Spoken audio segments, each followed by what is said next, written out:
Hey coin collectors, and welcome to the DC Coin World International Coin Channel. Today it's a 1944 United States nickel, the so-called silver war nickels, the 5-cent coin from the United States. It came out in 1944, of course, and there's three different varieties of these. This is the 1944 front, which is going to be the same on all of them. It says, "In God We Trust" in front of Jefferson, Liberty behind him. There's a star here. The star actually looks pretty good. 1944, and look down here and you will not see an FS because that didn't come until 1966, I believe. So no initials for Felix Schlag, even on the wartime coins. And you notice down here that there's no mint mark.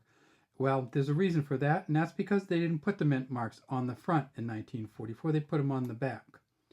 And usually they would put them right here on the early Jefferson nickels, but the wartime nickels, they put it up here, and it signifies something very special, and that is that this is a partially silver nickel. It says E pluribus unum at the top. There's a big P there. That's, of course, for the Philadelphia Mint. Down here it says Monticello, 5 cents, in United States of America. This one looks really beat up. It looks tarnished. Well, it is tarnished, and that's what happens with silver over time, especially if it gets handled a lot. Those of you who have silverware might remember how you have to polish them. In the old days, you'd get out and polish your silverware before Thanksgiving or whatever. Here's the problem with these, and that is there's a bunch of them around. At the Philadelphia Mint in 1944, they made 119 million. This coin here is worth about $1.50 to $2. Well, you say, well, it's silver. It's got to be worth more than that. Look how heavy it is. It's 5 grams. Well, it is 5 grams, but remember, this is not 5 grams of silver, 100% silver. It's not 5 grams of 90% silver. In the 1944 P nickels, they only used 35% silver. It was 56% copper, 35% silver, 9% manganese, and that's the other coloring you get here. Manganese does not age well, I guess is what you would call it. So they made 119 million Phillies. What other ones did they make? Well, they made, of course, the Denver Mint. Let's see if we can find that Denver Mint right here. And there's the big D on it. And that's, notice how big the letters are on these. This is just these huge big letters. You can't mistake them. You can't miss them. People say, well, it could be fake. They could have done something to it. Well, if the coin's only going to be worth $1 or $2, there's not a whole lot of people faking them by spending more than $1 worth of work to fake them. So these coins are generally real, and they're generally not very valuable. At the Denver Mint in 1944, they made 32.3 million of these. Again, this one's worth probably $1 to $1.50 simply because of the year, and it's worth a little over $1 in silver alone.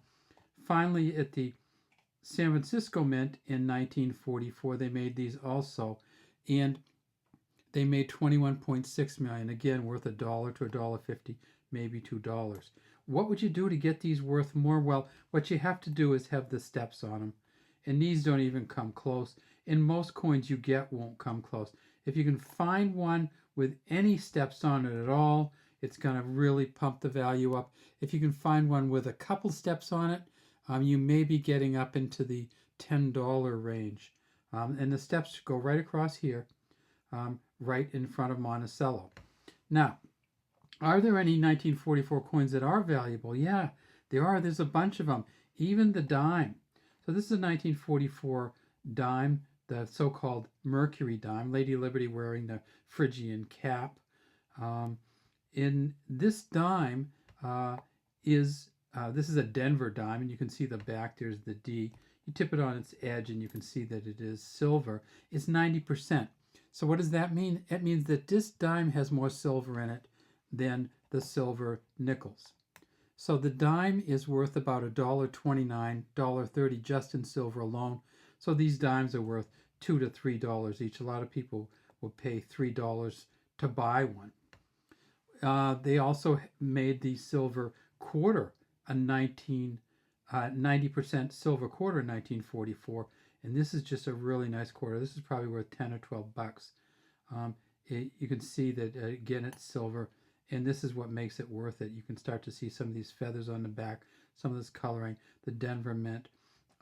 So the 90% silver quarter has about $3.22, $3.25 worth of silver in it. And finally, of course, they made the Walking Liberty half dollar in 1944, and the Walking Liberty half dollar has about $6.50 worth of silver in it. So collect these war silver coins because you love them, because you like the letters, because they're so different, because you can tell your friends about it. But don't expect they're going to be hugely valuable. Almost all of them will be worth under $2 or around $2. Unless you can get up to MS60, you won't get up to $8 to $10. And unless you get up to MS65, you won't get over 20 usually. Have a great day from DC Coin World International Coin Channel. We'd love to have you subscribe to our channel and leave any comments you have in the comments section.